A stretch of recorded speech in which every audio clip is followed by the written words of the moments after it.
Welcome to Behind the Tools. Here's Tradify CEO and your host, Michael Steckler. Hi everyone, welcome to another episode of Behind the Tools with me, Michael from Tradify. Delighted this week that we've got Rachel Griffiths with us, and Rachel is a plumber who's based in the north of Wales. So actually, we were just discussing, Rachel's very close to Chester, for those that know it, which is in England, not too far from Manchester. And North Wales has obviously a very beautiful Snowdonian region, National Park. Rachel, welcome to the show. Hello, you okay? Yeah, all good. So maybe we'll start with, do you want to maybe sort of give us a brief overview of, your business and how long you've been a plumber for? So I've been a plumber for 8 years, well, nearly 8 years. It'll be 8 years in September. I was a plumber from school, so I left school at 16 and went straight to college to do the course. Then I got an apprenticeship a couple of months later. And I've worked as a plumber ever since, basically. I don't think I could do anything else now, really. And then I own the company at the minute with a business partner, and we work mainly for estate agents. We do a bit of everything, bit of maintenance, repair, installations, all sorts, really. Yeah, cool, great. And what made you want to become, I mean, you sort of done it from the get-go, and I've heard you talk about this. It sounds like you really wanted to be a plumber. That was the decision you took, and you took the path to follow that in terms of education and everything around that. When did you decide, or when did you know that you wanted to be a plumber? So in probably year 10, year 11 of school, so the last couple of years of school, when we started to look at work experience and things like that, I talked to my mum and dad about it. And although I got really good grades at the end of school and I was good in school, I was just really chatty, and I saw it as like a social thing. I just wanted to talk to everyone. I didn't want to just sit there and listen. So although I would not to blow my own trumpet, but I was quite smart, I just couldn't go back into the education thing all over again, do sixth form, do university. I just couldn't do it. So when I talked to my mum and dad about it, they said, well, you don't have to do A-levels. You could just go and get a job, go and work somewhere, learn to do something new. So we just started talking about all sorts of things. I did art as a GCSE, so we talked about painting and decorating, which took us on, and I decided I didn't want to do that, but it took us on to trades. Then they said could be electrician and plumber. So I just stuck with plumber and I ran with it, basically. So a plumber came around to change our boiler, and I was talking to him about it, and he said, oh, definitely go to college and learn a bit first. So, and then I just ran with it, really. I know I was thinking about it from early, because when we went to do our work experience, I was talking about it with my mum, and she was like, well, we can't really send you off in a van with a man at 15. I was like, yes, you're probably right. So yeah, that's what, and it was just a decision. It's just what I decided. It wasn't really, I don't have any family in the trade or anything like that. I just decided I wanted to be. Yeah, it's great. And one of the things, I wanted to touch on, which I think I heard you mention in other podcasts, was clearly, there's less women in trades than maybe there should be. It's less commonplace. Did you find that was an issue even in education when you decided to go down that path in terms of that decision-making process? I heard you talk, I think it was Amy the Sparky, about some of the pushback when you sort of selected to make that decision from even within the school and how that looked. Could you maybe talk through that experience? Yeah, so I don't know whether it was more about my gender. I don't know whether it was about my gender or about my intelligence. I'm not really sure what it was about, but when I went to do my, we had parents' evening, and me and my mum sat down with my English teacher, who said, yeah, you could be a plumber, but why don't you come and do your A-levels, get them qualifications, and then you could be the manager of a plumbing company. You could skip the dirty bit, and I obviously that's not what I wanted. I wasn't interested in that. I wanted to actually go and do the job. So that was the first thing, really. It was like you're far too clever for it, which is super. I hate that people think that people choose trade as a last resort because they're daft. That's just not the case at all. And then when I went to college and I was doing my college interview, it was literally the first interview. I'd applied for the course. They said that I could do it. I went to do the interview and they said, well, you only actually need 4Ds to come on this course. We've got loads of other courses that would suit you better, as in suit my qualifications better. So like everyone was just trying to put me off it, and no one tries to push you forward for it. And I don't know whether it's about being a woman or just about intelligence more than anything. Yeah, I think you're probably I think it's a really good point. So I had a chat with Ryan England's a guy that runs a company that helps really trades hire better. Is one of the big parts of their thesis. And even in the US, he talked about this being an issue, which is there seems to be a stigma, which I think you're right, it's not necessarily a gender thing. It's more of a, it's seen as I think there is a perception that it's seen as a last resort if you're coming out of school and you decide to go into the trades. And actually, when he talks about it in the US, and I think it's the same in the UK and it's the same in other countries in the world, it's actually a really good opportunity, right, to build a really good business, have a lifestyle, work on your terms, be your own boss, and all those things that go with it. Now, you think that's still the case, or you think it's changing? No, I still think it's the case.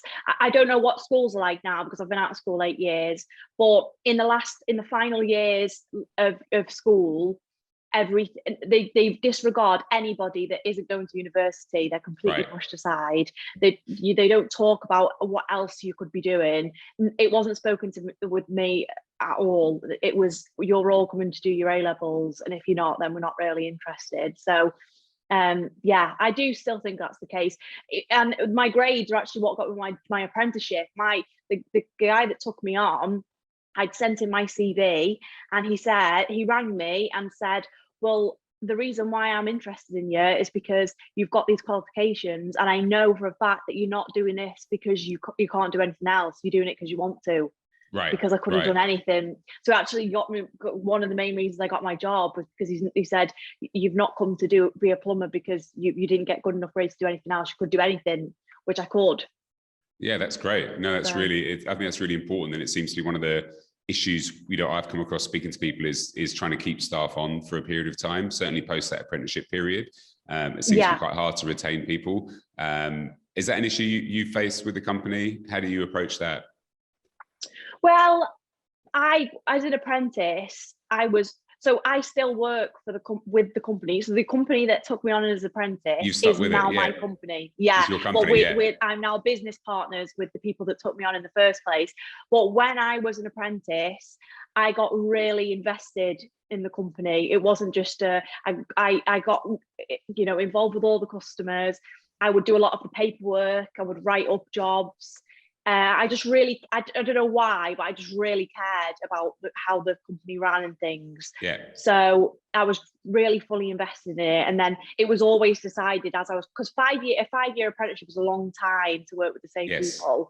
So as we were coming to the end of it, it was just decided that I was going to be equal once I qualified and nothing else. So I wasn't going anywhere because I knew that I wouldn't have a boss after it.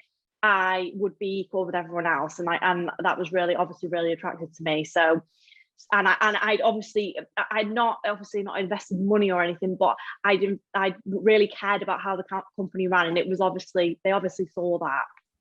So, yeah, I mean it's a great story. It's a really cool story that you managed to do that. Yeah, do you want to talk through how you got to that position? Was there a point in time just with your level of commitment and the work that you were doing that they sort of came to you, or you went to them? How did that play out? I don't know really. The thing was towards just a few examples. I just went above and beyond really for what an apprentice would.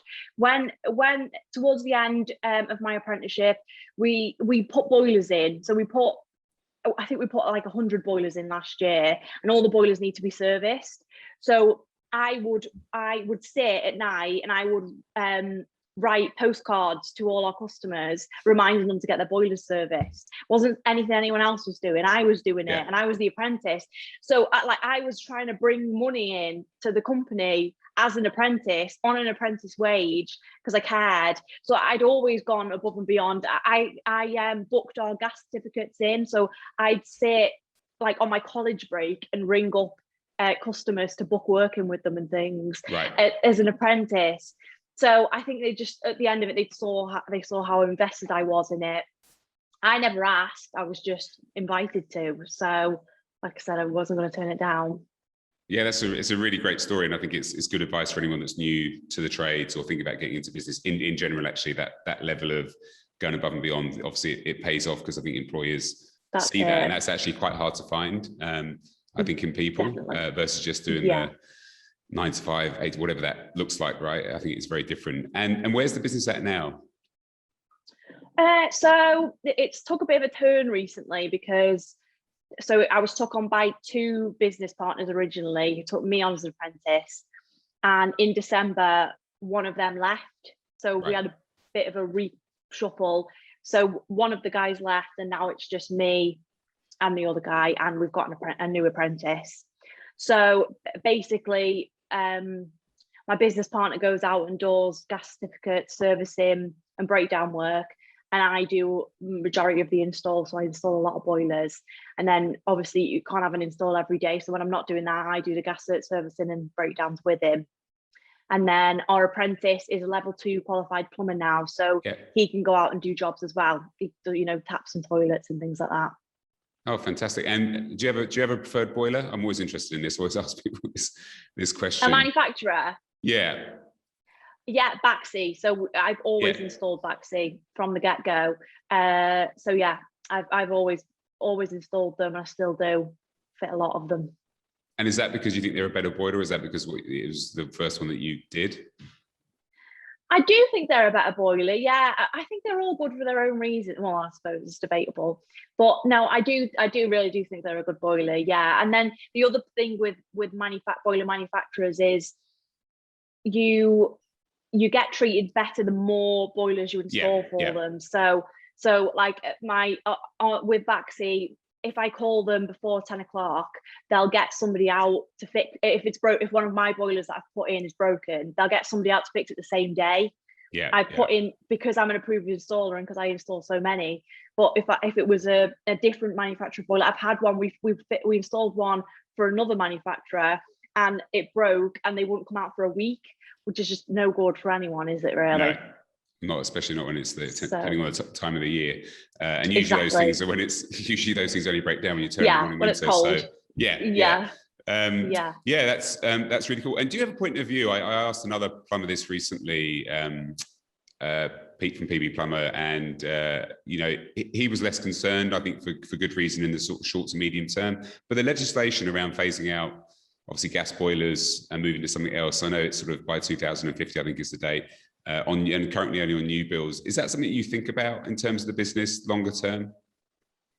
I've thought about it. I'm probably really uneducated on it, probably more than anyone.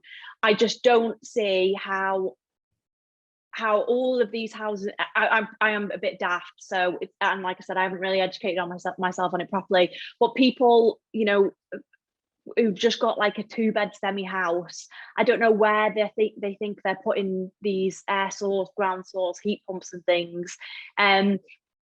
If to have an air source heat pump, to have a ground source heat pump, which is where everyone says it's going, you have to have a hot water cylinder. Well, we've ripped out all the hot water cylinders and put combis in. I do it all the time. That's what we do. We take out the hot water, because in like a 2-bed semi, in a 3-bed semi, you only need a combi. So I've taken all the cylinders out, and everyone's got combis now. So, but to have an air source heat pump, to have a ground source heat pump, they have to heat up a cylinder, and none of the houses have got them anymore. So it's not just installing an air source heat pump, it's putting a cylinder back in someone's house and things like that. I just don't know how people are going to afford it and how they're going to go for it. It's going to have to be when all of these combi boilers die out. Which is probably that sort of period. And I think I don't know how hydrogen's going to work, but I think all the boiler manufacturers are desperately trying to make hydrogen work, because they've got all these boilers that they've designed, that hang on a wall in their combis, that they want to make work, don't they? Well, that's my sense of it, is that they are sort of trying to think about how they figure out hydrogen, and that becomes the replacement vehicle, because it's the closest thing that you could have to. I mean, it's a gas of sort of it is gas, so it's it could work. I'm just intrigued whenever I meet plumbers, just to ask that question. And I agree with you. In the UK, it's hard to see like a really sudden shift in existing boilers, because you're right, everyone's fitted these new combis, and they're not going to suddenly rip them out and spend loads of money. Well, a lot of people wouldn't be able to afford to do that, frankly, in terms of the cost of hydrogen, but you can see how it would phase out over time. Yeah, and our like entire gas infrastructure across the country as well. You know, what goes with that, it just goes. Nobody uses it anymore. Most of the houses in the entire country have got a gas line going to them. What do we do with that? Yeah, for sure. Yeah. And then you know, coming back to my other question, you know, like I said, there obviously are less women in trades than there has been historically. Have you encountered, I mean, again, I told you I sort of had a conversation with Amy Sparky a few weeks ago, and she talked through some examples of where that definitely had an impact in terms of her work. And I think even how customers, actually, I hadn't even thought about it, sometimes how customers received, you know, a female trade turning up for a job. Is that something you've come across? Is that an issue, do you think, still? Is there things that you need to change to encourage more people to get into the industry in that way? Yeah, I don't really know. I don't have like a massive amount of negative stories about it, to be honest. Yeah. The guys I work with have never made a big deal about me being a woman. We don't really even talk about it. It's just completely disregarded, and it always has been. I get treated the same as everyone else. So, right. And I've never worked. I haven't really worked on sites, so I've not had the builders shouting at me from scaffolding and things like that. So all of my work is probably about, if I'm jobbing, 8 jobs a day, going into loads of different people's houses, and every single one of them will mention something about me being a woman, but it isn't really negative. It can get annoying, obviously, but it's not like, I've only been told I can't come back to one house for being a woman. That was it. I went to do a job in a house. I changed all the radiator valves. I quoted for a new boiler, and then when I left, they rang the estate agents and said, "Don't send that woman back here. Women aren't suitable or capable of being of work doing that kind of job." Yeah, really? So that's the only time I never went back there, because fair enough. But yeah, that was the worst one I've had. Everyone says, when I go in, "Oh, I've never seen a woman before. So nice to see a woman," things like that. And then like some really rile me up when they say, you know, "Oh, is it not a bit too heavy for you?" That really drives me mad. Oh, you do still, so you do still get those sort of, right? Yeah, that really, and I, on my Instagram, I'm constantly throwing boilers about all over the place, because I want people to see that it's not too heavy for me, because the amount of people that ask me that, it's just so frustrating. Yeah, it's pretty stupid. Yeah, and it's so that obviously you've been fortunate by the sounds of it. It hasn't been as bad as it could be, but it's interesting when you sort of ask the question. There obviously still are lots of customers that are still fairly kind of ill-educated about it and make those kind of generalist comments. I think it's just general shock, and they'll just, I'm just glad that they won't ever say it to anyone else, because they've seen me now, and they've seen it, and that's it. And like, I hope that a mother might see me, and then when her child finishes school, say, "Oh, I met a woman gas engineer once and she loved the job. Maybe you could think about doing that." I hope them kinds of things happen. But I think it's just shock. Generally, people just are shocked to see they've never seen a female plumbing before, and they say it, you know, it just comes out. Well, you touched on something there, which I think is important. I mean, there's a massive hiring gap, right? Trying to find good tradespeople, and even, you know, tradespeople like yourself that have a company, trying to hire great people is difficult. Whether it's, you know, an apprentice, obviously you're investing in them to some degree, you know, and then half the population, you know, are women. And so, do you think, you know, the example you just gave there of you going around a house and a mum telling her daughter, "Hey, look, there was a great person that came and did this work." Do you think, how do you think you make it change? Because for me, I think if I'm running a trades business, obviously it helps just generate more employees, helps the industry as a whole. It makes total sense, but it doesn't feel like there's enough to do that, both at a college level or beyond that. Do you think that's what's going to help? Is great sort of examples like you that people can see in real life? Yeah, well, that's what I said the other day. What am I doing to get more women into the trades? Really, that's what my Instagram's for. That's why I've made a TikTok, why I've made Instagram, things like that, because I think the only people see my work and then see the person that's doing it, and I'm not a stereotypical plumber, and there's not a single thing that I struggle with by not being a stereotypical plumber. The only way girls are going to think they can do it is if they see other people doing it, and that's why I do it. And that, like I said, when I go into people's houses and they see me, they might think it's a possibility, and I make sure I talk to everyone and tell them how much I love doing what I do. And the same with with Instagram, by having an Instagram account, putting my face all over it and all my work, the only way girls are going to know that they can do it is if they see somebody else doing it. Yeah, I completely in my agree. opinion. And was that the primary driver of you setting up the Instagram initially? Yeah, basically, yeah, because it when it makes people think, because people say you don't look like a plumber, or I bumped into a delivery man the other day and he said, oh, most plumbers look like me. You're the prettiest plumber I've ever seen. But why does a plumber need to look a certain way? Why does any job in the world, really, why does a face have to suit the job? And it's all just to do with stereotypes, isn't it? But yeah, I can honestly say that there isn't a single thing that holds me back in work because I'm a woman. Not one part of being a woman holds me back from being able to do. Again, not to blow my own trumpet, but I'm a good plumber, and being a woman has nothing to do with it, really. No, I think you're right. You've hit the right word, which is it's just the stereotypical thinking that people seem to have a perception around what someone should look like when they're doing a certain type of job. Yeah. And it's a thing that obviously needs to change, I think, across the board. But I do think it's fascinating that you set up the Instagram, because I think that's the best way, is having real life examples people can see and be like, oh, actually, I think for the trades in general, this actually is a good career choice for people, depending on what you want out of life. But you can have your own business. Obviously, you can make really decent money. You can have the lifestyle that affords as the business grows.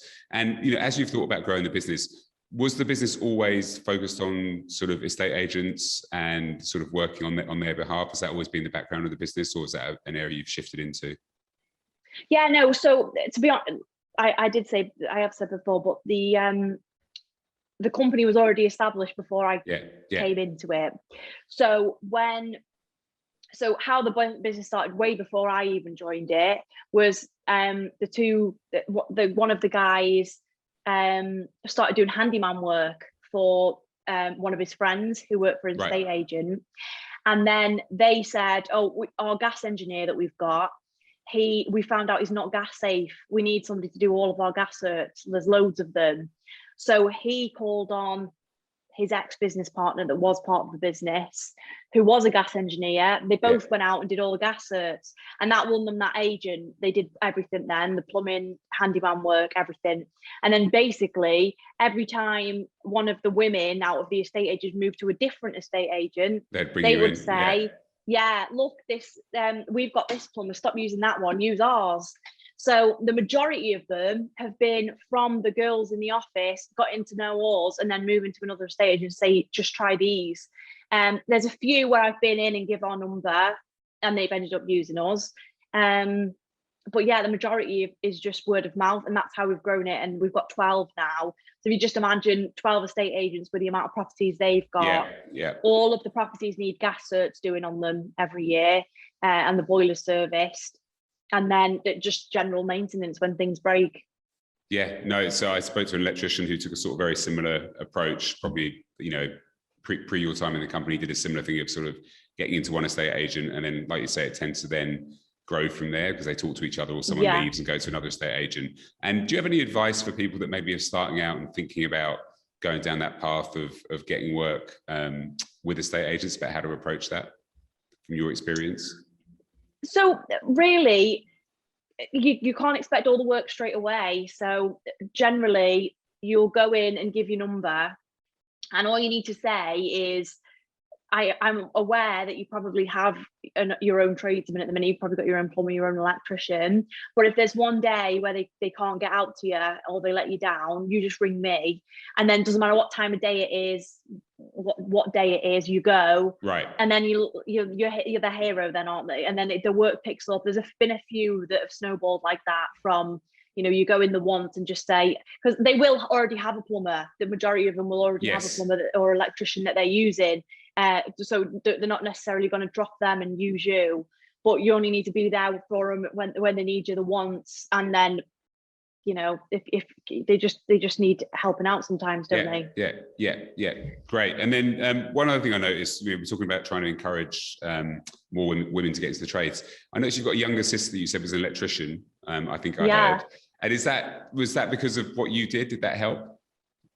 Yeah, well, this is what always makes me laugh, because when someone asks me why I wanted to be a plumber, I have to come with like this elaborate reason, when the reason was really just because.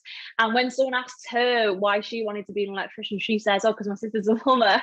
So it's always really easy for it. Well, that is her reason. So basically, we've got an older brother and sister.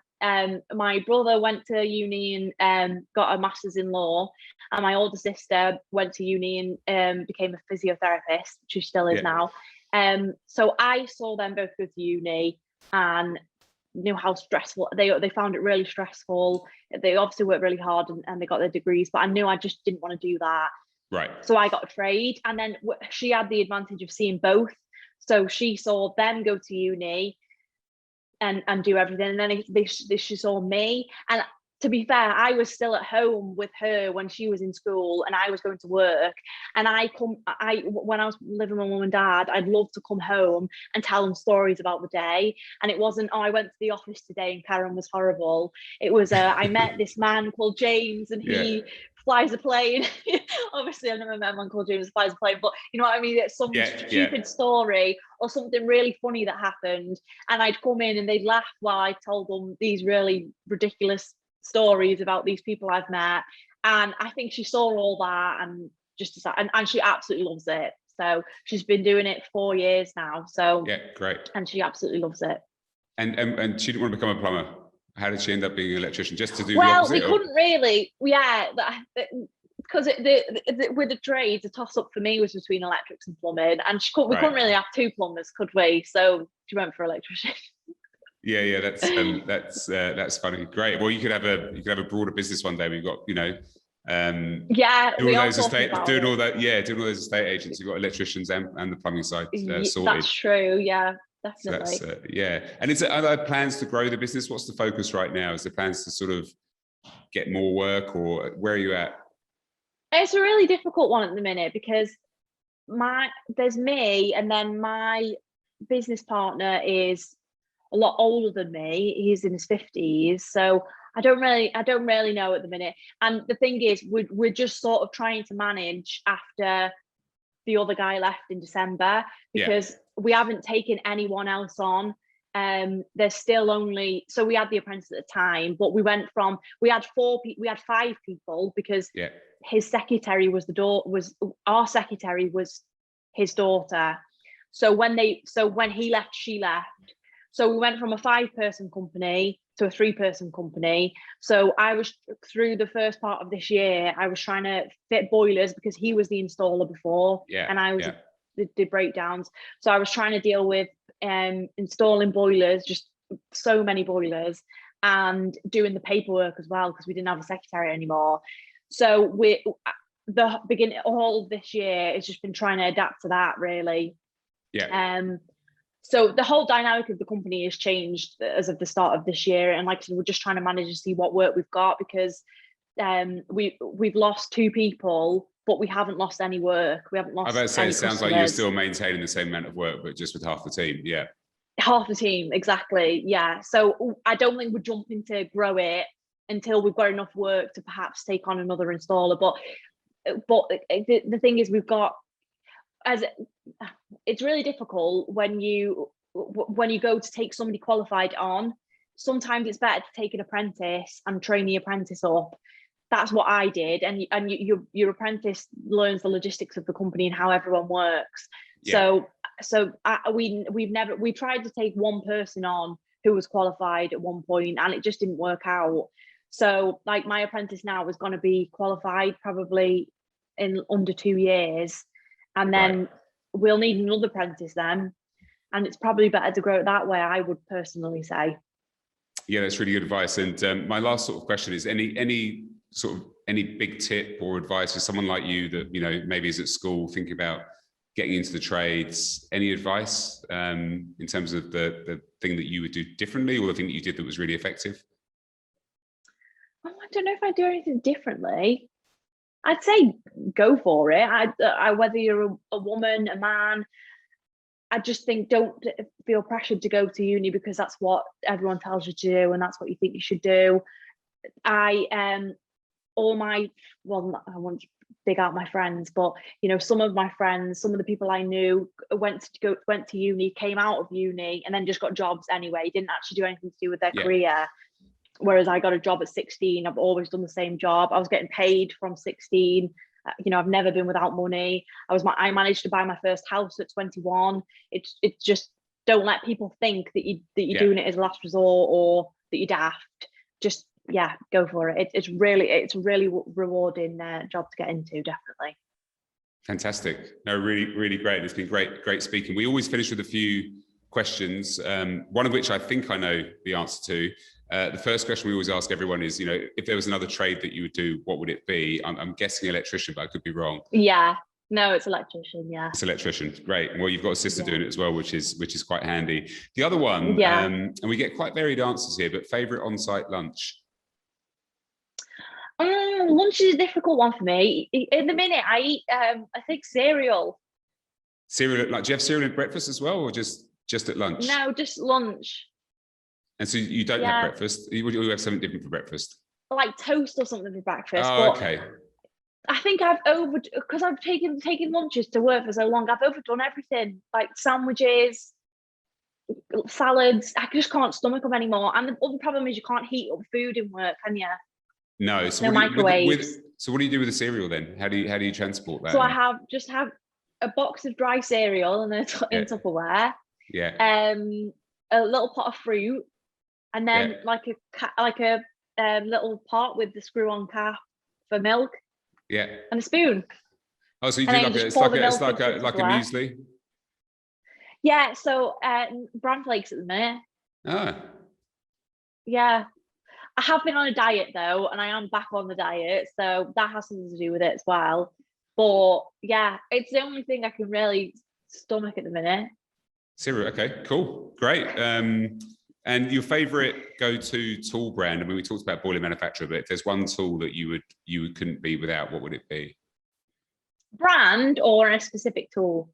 Well, your choice. Doesn't have to be a brand. We don't have to have flagrant advertising on.